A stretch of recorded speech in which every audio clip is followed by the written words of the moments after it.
दर्द इस बात का हुआ कि कोई अपनी माँ से दूर, पिताजी से दूर, माँ पिताजी की दवाई से दूर, भाई बहन की पढ़ाई की खर्चे से दूर माया नगरी में अपने सपनों को कैद एक कमरे में कर बैठा है, तो पीड़ा भी होता है। सर, आज महाराष्ट्र में और मुंबई में आप आए हुए श्रमिक मजदूरों के बारे में लड़ाई लड़ते हैं। सर, क्या कहेंगे महाराष्ट्र के श्रमिक के बारे में? देखिए, हमारे झारखंड के प्रवासी मजदूरों की अगर बात कही जाए तो महाराष्ट्र में अनुमानित 5 लाख के आसपास है।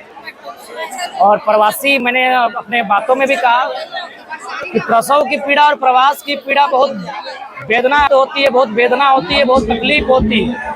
तो आज प्रवासी मजदूरों की पीड़ा को समझने, अनुभव करने आया हूँ। झारखंड में लगातार मजदूर, किसान, युवाओं के मुद्दे को उठाते हैं। उसी क्रम में आज महाराष्ट्र आना हुआ, आगमन हुआ और यहाँ आकर देखा कि गाँव में हमारे खुले खेत खलिहान होते हैं, लेकिन आज यहाँ 10 बाय 10 के कमरे में एक प्रवासी मजदूर अपना जीवन व्यतीत कर रहा है। और उस प्रदेश का प्रवासी जहाँ 40% खनिज संपदा है, जहाँ हीरा है, कोयला के रूप में हीरा ही कहिए, जहाँ कोयला, अभ्रक, यूरेनियम, थोरियम, जहाँ स्टील, जहाँ गैस, इतने भरपूर मात्रा में, प्रचुर मात्रा में खनिज संपदा रहने वाला राज्य आज अगर प्रवास की वेदना को झेल रहा है, तो मेरा मानना है कहीं ना कहीं जो सत्ता के हुक्मरान हैं उन्होंने राज्य को छलने का काम किया है आज। और मैं ये भी उदाहरण दिया कि महाराष्ट्र के लोग भी हमारे वहाँ रहते हैं, लेकिन पदाधिकारी के रूप में कार्यरत हैं, हमारे लोग यहाँ मजदूर के रूप में हैं। तो कहीं ना कहीं झारखंड बनने के बाद झारखंडियों के साथ सौतेला व्यवहार हुआ है। इसीलिए महाराष्ट्र के साथ साथ मुंबई की माया नगरी को आज माया की नहीं, झारखंडियों के साथ दया की आवश्यकता है।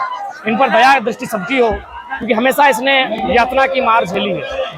आप मुंबई में आए, क्या कुछ मुंबई में देखे और मुंबई के लोग कैसा है और क्या कुछ देखे मुंबई में? देखिए, मुंबई सपनों की नगरी कहलाती है और बिल्कुल यहाँ बड़े सपनों के साथ झारखंड के लोग भी आए हैं। रात दिन मेहनत कर रहे हैं, हाड़ तोड़ मेहनत कर रहे हैं और अपने सपने को हासिल करने के लिए आगे बढ़ भी रहे हैं। तो यहाँ आने का उद्देश्य यही था कि लगातार हम लोग राज्य में युवाओं की, मजदूरों की, किसानों की बात को उठाते रहे हैं, शोषित पीड़ितों की बात उठाते रहे हैं। तो आज लाखों की संख्या में जो हमारे प्रवासी भाई बंधु यहाँ हैं, उनका हाल चाल लेने के क्रम में, उन्हें जानने समझने के क्रम में यहाँ आना हुआ। कैसा लगा मुंबई आपको?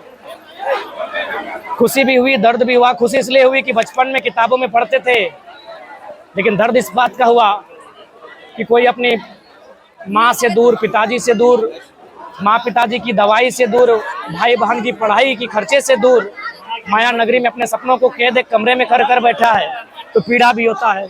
जहाँ हमारे एकड़ एकड़ में खेत खलिहान, तमाम प्रकार की फसलों को लगाने वाला किसान आज मजदूर के रूप में अपने सपनों को हासिल करने के लिए यहाँ अपने आप को कैद करके बैठा है, इस बात की पीड़ा है। ऐसा क्या कारण पड़ा कि आज मुंबई की धरती में सवाल?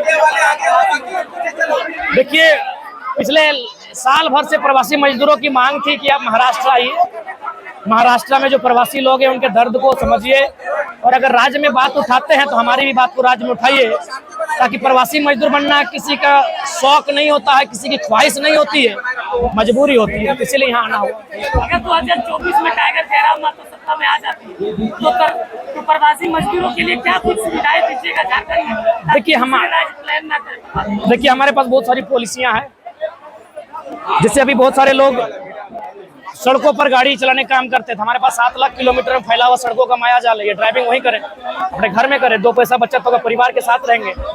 हमारे पास भी टूरिस्ट हब को बढ़ाया जा सकता है।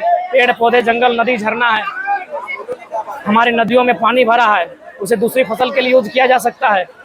और बहुत सारी वैकल्पिक व्यवस्थाएं हैं जो झारखंड में लागू की जा सकती हैं, और उनको इम्प्लीमेंट करके प्रवासी मजदूरों की कुछ एक समस्याओं का समाधान किया जा सकता है। झारखंड में कहाँ पे गलती हो रही है? पॉलिसी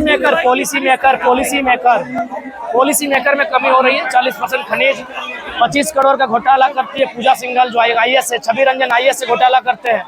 तो पॉलिसी में गलती हो रही है, शासन प्रशासन में गलती हो रही है। मजदूरों का पैसा IAS IPS के पास है, मजदूरों का पैसा मिनिस्ट्री के पास है।